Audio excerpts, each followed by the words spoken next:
आज हमारे साथ खास बातचीत के लिए हमारे खास मेहमान औरैया के जाने माने राष्ट्रीय कवि गोपाल पांडे हमारे साथ मौजूद हैं। आज हम उनसे बातचीत करेंगे युवाओं के भविष्य के लिए। गोपाल जी, सबसे पहले तो आपका बहुत बहुत स्वागत है रफ्तार मीडिया में। बहुत बहुत आभार रफ्तार मीडिया के इस चैनल को, उनके दर्शकों को, और आपको भी बहुत आभार जो आपने मुझे इस अपने कार्यक्रम में चुना। बहुत बहुत धन्यवाद आपका। पांडे जी, हम आज बात करेंगे युवा पीढ़ी हमारी नशे की ओर बढ़ती जा रही है। मैं आपसे इस विषय पर कुछ प्रश्न करना चाहूँगा, जानना चाहूँगा किस तरीके से युवाओं को नशे की ओर जो बढ़ रहे हैं उन्हें वापस लाया जाए। तो सबसे पहला मेरा प्रश्न गोपाल जी यह रहेगा, आज हम सभी जानते हैं कि भारत युवाओं का देश है, लेकिन हम देखते हैं कि युवा नशे की ओर जा रहा है। इस विषय पर आप क्या कहेंगे? बहुत अच्छी चिंता आपकी है। हालांकि ये चिंता हमारे पूरे भारतवर्ष की भी है, और एक परिवार नहीं, सभी परिवारों की लगभग यही चिंता है कि जो युवा पीढ़ी है, और निश्चित रूप से जो आपने इसमें एक प्रश्न किया और प्रश्न में जो एक रेखांकित करते हुए आपने बात कही कि भारत युवाओं का देश है, तो ये तो निश्चित रूप से है, क्योंकि भारत युवाओं का देश है और युवाओं के भविष्य पर और युवाओं के ऊपर ही पूरा देश टिका हुआ है। और जब बात होती है नशे की, तो नशा भी कई प्रकार के होते हैं, और उनमें जो मादक पदार्थों वाले नशे हैं वो निश्चित रूप से बहुत ही खतरनाक होते हैं। युवा पीढ़ी को ये समझना चाहिए कि हम किस तरीके से और किस दिशा में काम करें। किंतु प्रश्न ये भी है कि जो नशा है, उस नशे को बेच कौन रहा है, उस नशे का उत्पादन कहाँ से हो रहा है, वो नशा उन युवाओं तक पहुंचता कैसे है। तो सबसे पहले तो हम प्रश्नवाचक चिन्ह में सरकारें आएंगी, क्योंकि अगर इस राष्ट्र में उन्नति चाहिए, नशा रोकना है, तो कहीं ना कहीं जहां से इनके उत्पाद हो रहे हैं, जहां से बनकर के आ रहे हैं, जो सप्लायर, इनके लोकल सप्लायर भी होते हैं, हम लोग देखते रहते हैं गली कूचों में भी बड़े बड़े जहरीले नशे आ रहे हैं। तो कहीं ना कहीं प्रश्नवाचक चिन्ह उन सरकारों पर है, प्रशासन पर भी है कि वो किस तरीके से उसमें रोकथाम कर सकते हैं। अब दूसरी बात तो आनंद की ये भी है कि नशा जब सरकार ही चाहती है कि नशा करो, तो फिर क्यों ना किया जाए। आपने ठेके खोल रखे हैं, तो नशे के लिए ही खोल रखे हैं, तो अगर ये बंद करना है, समूचा नशा बंद करना है पूरे विश्व का, पूरे भारतवर्ष का, तो फिर एक बड़े अभियान के साथ में आपको बहुत सारी चीज़ों का पालन करना होगा, जिसमें शराब के ठेके ही बंद होने चाहिए, और जो सारे नशे हैं उनमें तो ज़्यादा परिचित नहीं है नशों से, लेकिन अनेक प्रकार के हैं, ड्रग्स हैं, गांजा है, अफीम है, ये सब चीज़ों पर प्रतिबंध लगना चाहिए। प्रतिबंध के बाद में हम ये अच्छा स्टेप उठा सकते हैं कि नशे से युवाओं को धीरे धीरे उनको खींचा जा सके, कम किया जा सके। पांडे जी, जैसे आपने कहा कि सरकार खुद चाहती है कि नशा पर बैन लगाया जा सकता है, लेकिन सरकार खुद बिकवा रही है। लेकिन कहीं ना कहीं शराब जैसी मादक पदार्थ को रोकने से शराब की कितनी अर्थव्यवस्था गड़बड़ हो सकती है, आप इस पर क्या कहेंगे? तो फिर प्रश्न तो वही आता है कि अगर हम युवाओं को शराब से या नशे से मुक्त करना चाहते हैं, तो फिर हमें ठेके बंद करने चाहिए, या तो फिर हमें युवाओं पर चिंता नहीं करनी चाहिए। क्योंकि ये तो एक ही चीज है ना, अगर आपकी अर्थव्यवस्था इन पर टिकी है, ये भारत देश है, यहाँ की अर्थव्यवस्था दूध और दही से हुआ करती थी, शराब से अर्थव्यवस्थाएं नहीं चला करती हैं। ये गायों का देश है, यहाँ पर गाय पालन और पशुपालन हुआ करता था। यहाँ जो दूध है वो घर घर जाके बेच रहा है, और शराब लेने के लिए लोग जा रहे हैं। तो कहीं ना कहीं अगर हमें अपना सुधार भी करना है, तो फिर इन चीज़ों को लाओ कि दूध को आप बढ़िया तरीके से बिचवाओ, और दूध जैसी चीज़ों पर आप अर्थव्यवस्था लागू करो। गोपाल जी, दूसरा मेरा प्रश्न ये रहेगा, किस तरीके से युवा नशे से दूरी बना सकता है? इस पर आपकी युवाओं के लिए क्या सलाह रहेगी? हाँ, ये अच्छा प्रश्न है, और दूरी बनाने के लिए तो कई सेंटर्स भी खुले हैं, नशा मुक्त अभियान भी चल रहे हैं सरकारों के द्वारा, और कई सारे संस्थान भी हैं, बाबा रामदेव जैसे लोग युवाओं को नशों से मुक्त करने के लिए अभियान चलाते हैं। किंतु मुझे लगता है अगर परिवार में शुरू से ही बच्चों पर उतना ध्यान दिया जाए, और उनके माता पिता अगर देखते रहें तो मुझे लगता है ये कम होगा। दूसरा चीज़ ये भी है कि जब तक हम दृढ़ विश्वास नहीं होंगे, हम जब तक अपने आप को मजबूत नहीं करेंगे इच्छा शक्ति से, तब तक कोई व्यक्ति नशा नहीं बंद कर सकता, वो चलता रहेगा। तो सबसे पहले तो युवाओं को अपने अंदर एक विश्वास, एक संकल्पवान होना चाहिए। और मुझे लगता है कि इस दौर में अगर कोई नशा करता, कोई ऐसी चीज़ करता है जो छोड़ नहीं सकता, तो उसमें कहीं संकल्प की कमी है। अगर वो संकल्पवान बनेगा तो नशा भी छूटेगा। दूसरा, इसी में एक बहुत अच्छी बात ये मुझे याद आई एकदम कहने के लिए, कि अगर युवा नशा की ओर जा रहा है तो इसमें एक परिवार पर प्रश्नवाचक चिन्ह, और इस समाज में आज के दौर में, पहले के दौर में नशा कम हुआ करते थे, आज के दौर में ज़्यादा होते, उसका जो एक मुख्य कारण है ये है वो संयुक्त परिवार। क्योंकि हमारे समाज में आसपास देखने को मिल रहा है कि लोगों के पास में समय नहीं है और लोग अपने बच्चों को देखते नहीं, और संयुक्त परिवार नहीं है। पहले डर था चाचा का, पापा नहीं है तो चाचा का, ताऊ का, बड़े भैया का, सारे परिवार बहुत सारे इकट्ठे हुआ करते थे, तो उनका डर रहता था कि पता नहीं कौन निकल आए। आज के दौर में ये कमी देखने को मिली है, तो इसलिए ये कठिन है, लेकिन मुश्किल नामुमकिन नहीं है, किया जा सकता, कम किया जा सकता नशा। अच्छा पांडे जी, आप ये बताइए, आप एक कवि हैं, क्या कवि आपके क्षेत्र में भी कभी लोग नशा करते हैं? अच्छा प्रश्न है, और कभी भी एक इंसान ही होता है।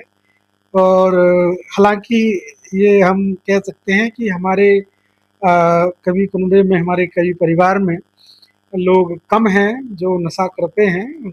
बहुत कम लोग, अनुपात अगर देखा जाए तो बहुत कम अनुपात है जो नशा करते हों कभी। अब नई पीढ़ी जो आ रही है वो भी सुधरी, और पुरानी पीढ़ी तो हमारी अच्छी थी ही। धीरे धीरे से ये भी सुधार हो सकता है, और हमें लगता है कि कवियों को इस मामले में सुधार करना चाहिए। क्योंकि जब मंच पर कवि बैठता है तो वो लोगों के लिए आम आदमी नहीं होता है, तो वो एक सरस्वती का वरद पुत्र होता है, और सरस्वती के वरद पुत्र को इन चीज़ों से दूर रहना चाहिए, नशे से दूर रहना चाहिए। क्योंकि वो खुद एक समाज सुधारक होता है, वो खुद समाज को बताता है, समाज की पीड़ाओं को लिखता है। और तो इस तरीके से समाज में अगर जो पीड़ाओं को लिख रहा है, जो गा रहा है, उसको स्वयं पहले अपने आप में सुधार करना चाहिए, तब समाज भी सुधरेगा। और एक अनुपात कम है। एक सवाल और कवि महोदय आपसे मेरा, कि पूरी तरह से नशे में डूबा हुआ युवा क्या देश का सुरक्षित भविष्य हो सकता है क्या? हमेशा ये तो अच्छा प्रश्न है, और ये भी कहते हैं कि जब वो नशे में डूबा है तो जो राष्ट्र का छोड़ो, वो अपना ही सुरक्षित भविष्य नहीं है। कब उस पर नशे में टहलते हुए गाड़ी चढ़ जाए, या कोई निकल जाए, या कहीं गिर जाए, तो वो स्वयं में जब सुरक्षित नहीं है तो राष्ट्र को सुरक्षित क्या करेगा। किंतु अगर हम नशे की बात करते हैं, अगर ये नशा छोड़ दिया जाए, अगर उसमें राष्ट्रीय भक्ति का नशा आ जाए, उसमें देशभक्ति का नशा आ जाए युवाओं में, तो भारत अपने आप में सुरक्षित हो जाएगा। क्योंकि युवाओं का देश है भारत, यहाँ पर युवाओं की संख्या है, और ये बलिष्ठ भारत इस समय का है, नया भारत है, उभरता हुआ भारत है। तो युवा अगर संकल्पवान बन कर के निकलेगा, तो मुझे कहीं ना कहीं लगता है कि निश्चित रूप से राष्ट्र फिर से विश्वगुरु होगा। और हमारी सरकारें इनमें लगी भी हैं, माननीय मोदी जी, प्रधानमंत्री जी पूरी तन्मयता से लगे हैं राष्ट्र को प्रथम करने के लिए। हम सब युवाओं का जिम्मेदारी है, क्योंकि भारत अकेला भारत नहीं है। मैं ये कहता हूँ कि मैं भी भारत हूँ, मैं एक हिस्सा भारत का मैं भी हूँ। तो हम सुधरेंगे, अगर हम सुधर गए तो हम अपने पड़ोसी को सुधारें, अपने मित्र को सुधारें, तो धीरे धीरे मुझे लगता है कि राष्ट्र सुरक्षित हाथों में पहुंच सकता है, अगर युवाओं में नशा न हो तो। जिस तरीके से युवा नशे में डूबा हुआ है, इसकी एक बड़ा चिंता का विषय है कवि महोदय ये। तो आप सरकार से किस प्रकार से अपील करेंगे कि इन डूबे हुए नशे में युवकों को किस तरीके से निकाला जा सकता है? सरकार से किस प्रकार से आप अपील करेंगे? हाँ, लेकिन मुझे लगता है कि सरकार से ना अपील करके संस्कार से अपील करनी चाहिए। क्योंकि जो घर के संस्कार हैं, अगर उनमें शुरुआत में ही अच्छी तरीके से उनकी परवरिश हो जाए, उन पर देख-रेख हो जाए, और उनको शुभारंभ में ये बता दिया जाए कि ये सब नहीं करना है, उन पर थोड़ी बहुत, जैसे उम्र उनकी 14-15 साल से लेकर के 18-19-20 साल तक अगर उन पर थोड़ी नज़र रखी जाए, उनको बताया जाए कि ये नहीं करना है, तो मुझे लगता है कि अच्छा होगा। और सरकार सबको सुधार नहीं सकती। हम यहाँ पर अगर कुछ उल्टा-सीधा करेंगे, यहाँ नशा करेंगे, तो सरकार थोड़ी रोक लेगी। हाँ, सरकार को ये करना चाहिए कि अगर नशे को इस भारत से खत्म करना है, तो इसके जो बड़े-बड़े टैंकर आते हैं, जो सारे ड्रग्स वगैरह भारत में लाए जाते हैं, उन पर एक बहुत बड़ी रोक लगाई जा सकती है। अगर उन पर रोक लग जाएगी तो फिर वो कहीं न कहीं धीरे-धीरे एक कम हो जाएगा, अगर वो रोक वहाँ से लग जाए कि जहाँ से आता है या बनता है।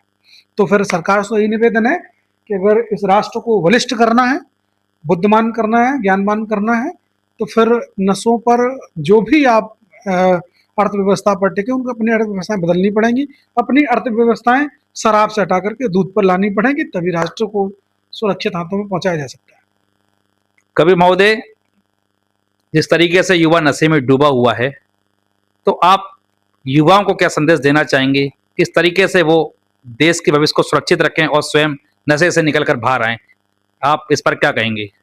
हाँ, मैं खुद स्वयं में एक युवा हूँ और अपने युवा मित्रों को, अपने दोस्तों को यही एक निवेदन कर सकता हूँ कि आप नशा करते हैं तो राष्ट्र तो असुरक्षित है ही, किंतु कहीं न कहीं आपका परिवार भी असुरक्षित है। और नशे से जब कोई मृत्यु होती है या नशे से किसी प्रकार की, और नशे तो आप जानती रहे हो कि नशे से कई बीमारियाँ भी होती हैं, किडनी फेल। मैं भी पिछले दिनों एक अस्पताल में था, तो मैं देख रहा था कि वहाँ पर एक टीचर गवर्नमेंट के थे, उन्होंने शराब का नशा इतना ज़्यादा किया कि उनकी किडनी खराब हो गई, तो उनकी पत्नी भी छोड़ के चली गई। तो कहीं न कहीं अगर नशा आप करेंगे तो आपका परिवार, आपके रिश्तेदार, आपके घरवाले आर्थिक रूप से भी परेशान होंगे और मानसिक रूप से भी होंगे, और तन के रूप में तो होंगे क्योंकि आप कुछ दिनों बाद चले जाएँगे। तो अगर आपको दीर्घजीवी होना है, तो फिर नशे को छोड़ना होगा। आप अध्यात्म की ओर लौटिए, अध्यात्म की ओर चिंतन कीजिए, इससे बड़ा नशा कुछ नहीं है। भगवान की भक्ति या राष्ट्रभक्ति का नशा जिस पर चढ़ जाएगा, तो फिर 3 भगत सिंह, सुखदेव, राजगुरु जैसे फांसी के फंदे चूमेंगे। अपने आप को पहचानिए, भारत के युवाओं, अपने आप को पहचानो और अपने आप में स्वयं अपने आप को बनो, क्योंकि आप स्वयं विश्वगुरु हैं। क्योंकि यहाँ विश्वगुरु कोई दूसरा नहीं होता है। यहीं के व्यक्ति जब कहीं विवेकानंद जी निकलते हैं तो विश्वगुरु बनाते हैं, जब अब्दुल कलाम निकलते हैं तो विश्वगुरु बनाते हैं, तो अब आर्यभट्ट निकलते हैं तब विश्वगुरु बनाते हैं। तो विश्वगुरु कोई संस्था का नाम नहीं है, विश्वगुरु अपने आप में स्वयं है।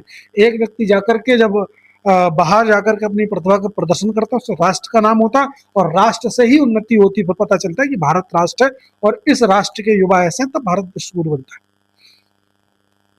तो आपने देखा किस तरीके से कवि गोपाल पांडे जी ने युवाओं को नशे से बाहर निकलने के लिए कई तरह के उपाय बताए, सरकार से भी अपील की, परिजनों से भी कहा कि अपने बच्चों को नशे से दूर रखें, तभी हमारा देश तरक्की और उन्नति कर सकता है। गोपाल जी, आपका बहुत बहुत धन्यवाद। एक प्रश्न और ये है, मन में आ गया, मैं चलते चलते बता जा रहा हूँ कि नशा बहुत प्रकार के हो गए हैं। मैंने पहले भी कहा था, किंतु आज के दौर में सबसे ज़्यादा नशा एक चल रहा है जो मोबाइल का नशा। और मैं सारे अपने भाइयों से निवेदन करूँगा कि जो मोबाइल का नशा वो सबसे खराब नशा है। और हम लोग देखते भी हैं, आपने भी देखा होगा कि बच्चे 1 डेढ़ साल के हो पाते हैं, 1 डेढ़ साल के भी नहीं हो पाते, माँ उनके हाथ में मोबाइल दे देती है, फिर उनको नशा भी हो जाता है। कई हम लोगों ने वीडियो भी देखे हैं, उन्होंने मोबाइल नहीं दे रहे तो सर में मार दिया, माँ खत्म हो गई। तो सबसे पहले तो अपने बच्चों को मोबाइल से दूर रखिए, सबसे बड़ा नशा मोबाइल है। और मोबाइल में आज के ज़माने में रीलें जो इंस्टाग्राम पे आती हैं, वो निश्चित रूप से बहुत ही खराब आ रही हैं। हालाँकि मैं नहीं कह रहा कि सब खराब ही आ रही है, बहुत अच्छी भी आती हैं, किंतु खराब भी बहुत आ रही हैं। तो उनको देख-देख के युवा के अंदर प्रेरणा पड़ती है कि कैसे सिगरेट पिया जाए, कैसे दारू पिया जाए, कैसे पार्टी की जाए। तो अगर मोबाइल से हम अपने बच्चों को शुरू से थोड़ा दूर रखेंगे, तो उनका मन जो होगा, मस्तिष्क होगा, बहुत तीव्र होगा। दूसरा एक चीज़ और, जो नई पीढ़ी अभी आ रही है, जो वो उनके माता-पिता खेल में ज़रा विश्वास नहीं कर रहे हैं। जैसे हम लोग देखते हैं कि कई लोग, छोटे-छोटे बच्चे होने की, नहीं बेटा मट्टी मत खेलो, डस्ट हो जाएगी, ये नहीं करना चाहिए। मट्टी तो ये हमारे भगवान राम खेले इस पर, हमारे कृष्ण खेले इस पर, भरत खेले इस पर। तो कहने का मतलब ये मिट्टी कोई मिट्टी नहीं है केवल, ये मिट्टी तो भूमि है। ये तो हम लोगों को पालती-पोसती है, आप भी होंगे उस उम्र में तो मट्टी बहुत खेले होंगे, और उससे हम लोग बलिष्ठ होते थे, क्योंकि मिट्टी एक अर्थ है, नीचे से हमें अर्थिंग मिलती है। अब जब हम बीमार हो जाते हैं तो डॉक्टर कहते हैं कि आप पैरों से ज़मीन पर चलो, नंगे पैरों से। वो कारण यही है कि हम लोगों ने दूरियां पृथ्वी से बदल ली। तो हम लोग अगर मिट्टी में बच्चों को खेलने देंगे तो वो शरीर मजबूत होगा, उनका मन मजबूत होगा और वो स्वयं में मजबूत होंगे। इसलिए मैं जो माताएं हैं जिनके छोटे छोटे बच्चे हैं उनसे निवेदन करूंगा कि अपने बच्चों को खेलने दीजिए, उनको मिट्टी में खेलने दीजिए, उनको जमीन पर खेलने दीजिए। मैं नहीं कह रहा जमीन वाले फर्श पे खेलने में, जहाँ पार्क मिल जाए, आजकल तो सबके यहाँ पक्के घर हैं, जहाँ पार्क मिल जाए खेतों में लेकर के जाओ, वहां पर उनको खिलाओ और ये बताओ ये उर्वरा मिट्टी है, यहाँ पर कई बच्चे तो अपने आप बलिष्ठ हो जाते हैं इसमें खेलते खेलते खाते खाते। तो यही निवेदन है आप सभी से कि अपने बच्चों को कमजोर मत बनाएं, उनको बलिष्ठ बनाएं, क्योंकि आप माँ हैं और ये भारत माँ है और ये भूमि मेरी माता है, तो ये माँ भी अपने बच्चों को उतना ही बलिष्ठ करेगी जितना आप चाहते हैं। बहुत बहुत धन्यवाद आपका। आपने हमारे औरैया जनपद वासियों को, देशवासियों को बहुत अच्छी जानकारी दी। बहुत बहुत धन्यवाद कवि गोपाल पांडे जी। मैं औरैया से अमित गुप्ता, रफ्तार मीडिया।